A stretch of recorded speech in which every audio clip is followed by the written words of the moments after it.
வணக்கம், welcome to Nanda naturopathy YouTube channel. நம்ம இப்போ இருக்கிறது நேஷ்னல் நியூட்ரிஷன் வீக்கில் தான். ஃபஸ்ட் இந்த நேஷ்னல் நியூட்ரிஷன் வீக் எப்போ ஆரம்பித்தது அப்படிங்கிறத பார்க்கலாம். 1973 ஆண்டு அமெரிக்காவில் அமெரிக்கன் டயட்டிஸ் அசோசியேஷனில் இருக்கிற ஒரு மெம்பர் தான் மார்ச் மாதம் இந்த நேஷ்னல் நியூட்ரிஷன் வீக்கை கொண்டு வராரு. எதுக்காக அப்படின்னு பார்த்திங்கன்னா, அனைவருக்கும் ஆரோக்கியமான உணவு பழக்க முறைகள் அதை பற்றின விழிப்புணர்வு கொண்டு போகிறதுக்கும், அதே மாதிரி குழந்தைகளுக்கு எல்லா விதமான நியூட்ரிஷனும் சென்றடையணும் அப்படிங்கிற நோக்கத்தில் தான் முதன்முறையாக நேஷ்னல் நியூட்ரிஷன் வீக் வந்தது. ஸோ அதன் அடிப்படையில் இந்தியாவில் 1983 ஆண்டு நம்ம இந்தியன் கவர்மெண்ட் அதே அடிப்படையில் இங்கேயும் நேஷ்னல் நியூட்ரிஷன் வீக் செப்டம்பர் மாதம் முதல் வாரத்தில் கொண்டு வந்திருக்காங்க. இந்த நியூட்ரிஷன் வீக்கில் அதோட தீம் என்ன அப்படின்னு பார்த்தீங்கன்னா, feeding smart right from the start. So அதன் அடிப்படையில் ஃபஸ்ட்டு 6 மந்த்துக்கு பார்க்கலாம். 0 to 6 மந்த் வரையுமே நமக்கே தெரியும், எல்லா குழந்தைங்களோட ஒரு ப்ரைமரி ஃபுட் அப்படிங்கிறது கண்டிப்பாக பிரஸ்ட் மில்க்கு தான். ஏன்னா தாய்ப்பாலுக்கு இணையான ஒரு ஃபுட்டுமே இந்த உலகத்தில் இல்லை. ஏன்னா அந்த குழந்தைக்கு தேவையான அனைத்து நியூட்ரிஷனும் தேவையான அளவுகளில் அந்த தாய்ப்பாலில் மட்டுமே தான் இருக்குது. ஸோ அதுவுமே டெலிவரி முடிஞ்ச ஒரு ஃபஸ்ட்டு 1 or 2 days வரக்கூடிய அந்த திக் பிரஸ்ட் மில்கை கொலஸ்ட்ரம் அப்படின்னு சொல்லுவோம். நீங்கள் கேட்டிருக்க மாட்டீங்க, இதுக்கு நிறைய பேர் இருக்குது. லிக்விட் கோல்டு, ஒரு நேச்சுரல் வேக்சினேஷன் அப்படின்னு நிறைய பேர் இருக்குது. பார்க்குறதுக்கு மட்டும் இது கோல்டு இல்லைங்க, ஆனால் இதோட ஃபீச்சர்ஸுமே கோல்டு மாதிரி தான். ஏன்னா அவ்வளோ ஆன்டி ஆக்சிடெண்ட், இம்யூனோக்ளோபுலின், இந்த குழந்தைக்கு தேவையான எல்லா விதமான இம்யூனிட்டி டெவலப் பண்ணக்கூடிய எல்லா நியூட்ரிஷனுமே இந்த கொலஸ்ட்ரத்தில் இருக்குது. இன்கேஸ் டிமாண்ட் ஆஃப் மில்க் பார்க்கலாம். ஸோ மில்க்கு யார் யாருக்கு குழந்தைங்களுக்கு இல்லையோ, ஒரு குறைபாடாக இருக்குதோ, ஸோ அந்த குழந்தைங்களுக்கு நம்ம ராகி மில்க்கு அண்ட் கோகனட் மில்க்காக கொடுக்கலாம். ஸோ நம்ம காமனாக கேள்விப்பட்டிருப்போம் செர்லாக் அப்படின்னு. ஸோ எல்லா சூப்பர் மார்க்கெட்லேயும் ரொம்ப காமனாக கிடைக்கக்கூடிய ஒன்று தான் செர்லாக். இது ஒரு ப்ராசஸ்ட் அண்ட் டின்டு ஃபுட், எல்லா இடத்துலையும் கிடைக்கும். ஸோ அதை எப்படி செய்முறைப்படுத்துகிறாங்க, எவ்வளோ ஹைஜீனிக்காக உருவாக்குறாங்க, ஸோ அதில் என்னென்ன சேர்க்குறாங்க அப்படிங்கிறது நமக்கு கிளியராக தெரியாது இல்லையா.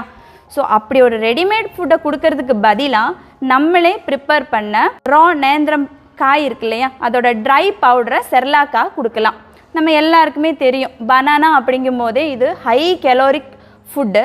ஸோ இந்த ஹை கேலோரிக் ஃபுட்டை ஒரு குழந்தைக்கு கொடுக்கறது மூலமாக அதோட வளர்ச்சி ரொம்ப ஃபாஸ்ட்டாக நமக்கு வளரும். ஒரு குழந்தையோட 5 மாதத்துலேருந்து நல்ல வேக வச்ச பனானா, நேந்திரம் பனானாவை மேஷ் பண்ணி நம்ம கொடுக்கலாம். அதுவுமே ஒரு பெஸ்ட்டு ஃபுட்டாக தான் இருக்கும். ஏன்னா பனானாவில் நிறைய ஃபைபர்ஸ் இருக்குது. ஸோ இந்த குழந்தை காலத்தில் ஏற்படக்கூடிய கான்ஸ்டிபேஷன் அப்படிங்கிற கம்ப்ளைண்ட்ஸ் எல்லாமே வராமல் தடுக்க உதவும். ஸோ அது மட்டும் இல்லாமல் ப்ரைமரி ஃபுட்டாக 6 மாதத்துக்கு அப்புறம் நம்ம வீனிங் பீரியட் ஆரம்பிச்சிரும். ஸோ ஒவ்வொரு ஃபுட்டாக நம்ம இன்ட்ரொடியூஸ் பண்ணுவோம். அதில் பார்த்திங்கன்னா ஃபஸ்ட்டு வேக வைத்த அரிசி கூட பருப்பு, ஏதாவது ஒரு வெஜிடபிள்ஸ், இதை நல்லா மேஷ் பண்ணி அதில் கீயோ ஒரு 1 or 2 drops ஆஃப் கோகனட் ஆயிலோ மிக்ஸ் பண்ணி அந்த குழந்தைக்கு கொடுக்கலாம். அதுவுமே பார்த்திங்கன்னா த பெஸ்ட்டு ஃபுட்டாக தான் இருக்கும். ஏன்னா அந்த ஃபுட்டில் கார்போஹைட்ரேட் அண்ட் ப்ரோட்டீன், ஃபேட், அதே மாதிரி மல்டி விட்டமின்ஸ், வெஜிடபிள்ஸ் ஆட் பண்ணுறதுனால எல்லா விட்டமின்ஸும் சேர்ந்து தான் அந்த குழந்தைக்கு போகுது. ஸோ 1 yearக்கு அப்புறம் அப்படின்னு பார்த்திங்கன்னா நம்ம ஒவ்வொரு ஃபுட்டாக இன்ட்ரொடியூஸ் பண்ணுவோம். அதே மாதிரி அந்த குழந்தையோட வளர்ச்சியுமே அடல்ட்டை விட ரொம்ப ஃபாஸ்ட்டாகவும் இருக்கும். அது நியூட்ரிஷன் டிமாண்டுமே அங்கே அதிகமாக இருக்கும். ஸோ அப்போ என்ன பண்ணலாம் அப்படின்னு பார்த்தீங்கன்னா, 5 வகையான ஃபுட் குரூப்ஸை இன்ட்ரொடியூஸ் பண்ண வேண்டிய அந்த ஒரு ஏஜ் தான் 1 வயசுக்கு மேற்பட்ட வயசு. அதில் ஃபஸ்ட்டு வர்றது கார்போஹைட்ரேட் ஃபுட். அதில் சீரியல்ஸ் அண்ட் கிரெயின்ஸ் தான் ஃபஸ்ட்டு வரும். அதாவது சிறுதானியங்கள், தானியங்கள் தான் முதல்ல கொடுப்போம்.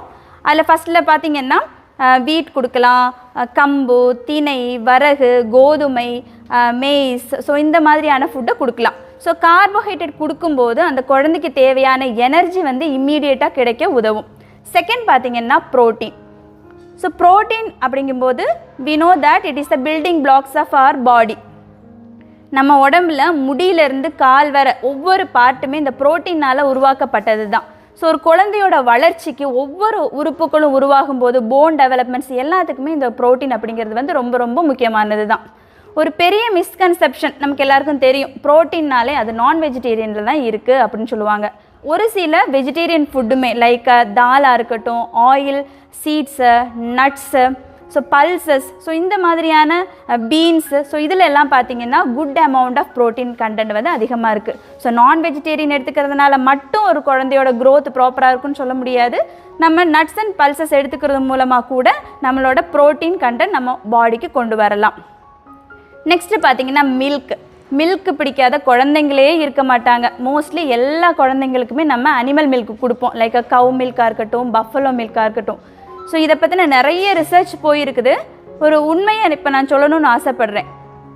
ஒரு ரிசர்ச்சில் என்ன சொல்கிறாங்க அப்படின்னு பார்த்தீங்கன்னா, யார் இந்த மில்கை ரெகுலராக எடுத்துக்கிறாங்களோ, ரொம்ப ஹை அமௌண்ட் ஆஃப் மில்கை நிறைய நாள் எடுத்துக்கிறாங்களோ அவங்களுக்கு கால்சியம் டிப்ளீஷன் இருக்குது அப்படிங்கிறது வந்து தெரிய வந்திருக்கு. உண்மையிலே ஆச்சரியமாக இருக்கு இல்லையா?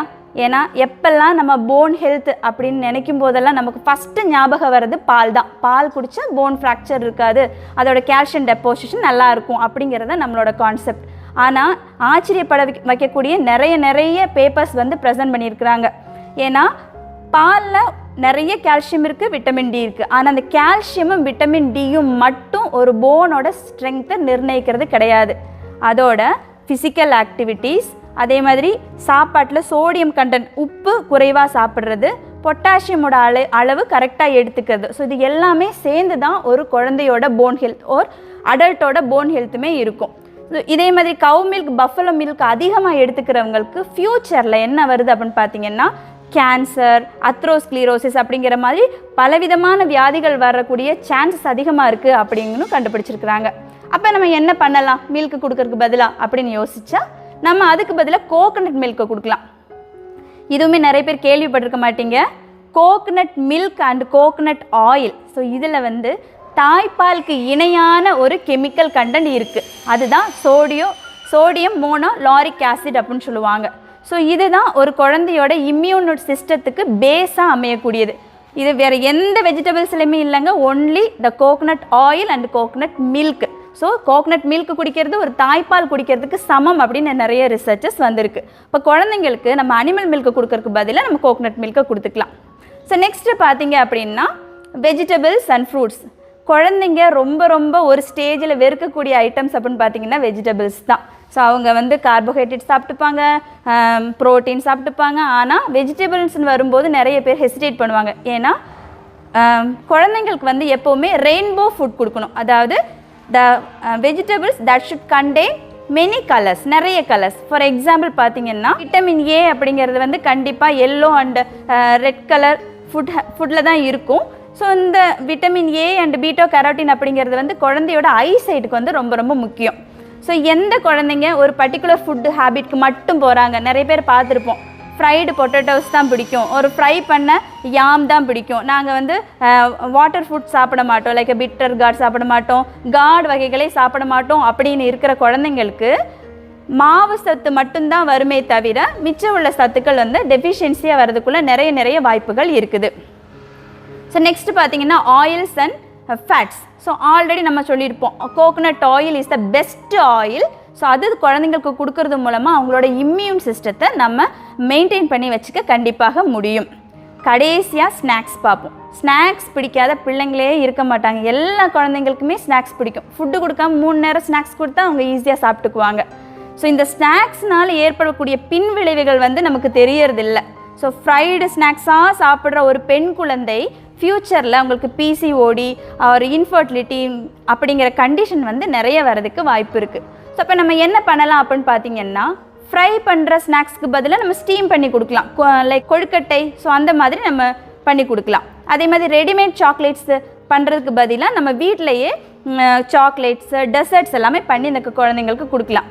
ஸோ எப்படி வீட்டிலையே டெசர்ட் பண்ணலாம் அப்படிங்கிறது வந்து எங்கள் வரக்கூடிய அப்கமிங் வீடியோஸில் நிறைய வரும், மிஸ் பண்ணாமல் பாருங்கள். ஸோ த மதர் தான் ஒரு குழந்தையோட ஹெல்த்தில் ரொம்ப இம்பார்ட்டன்ஸ் கொடுத்துருப்போம். ஸோ நம்ம என்ன பண்ணலாம் அப்படின்னா, நல்ல ஃபுட்டு, ப்ராப்பரான உணவு பழக்க முறையின் மூலமாக ஒரு நல்ல ஒரு ஃப்யூச்சரை கொண்டு வரலாம். தேங்க்யூ.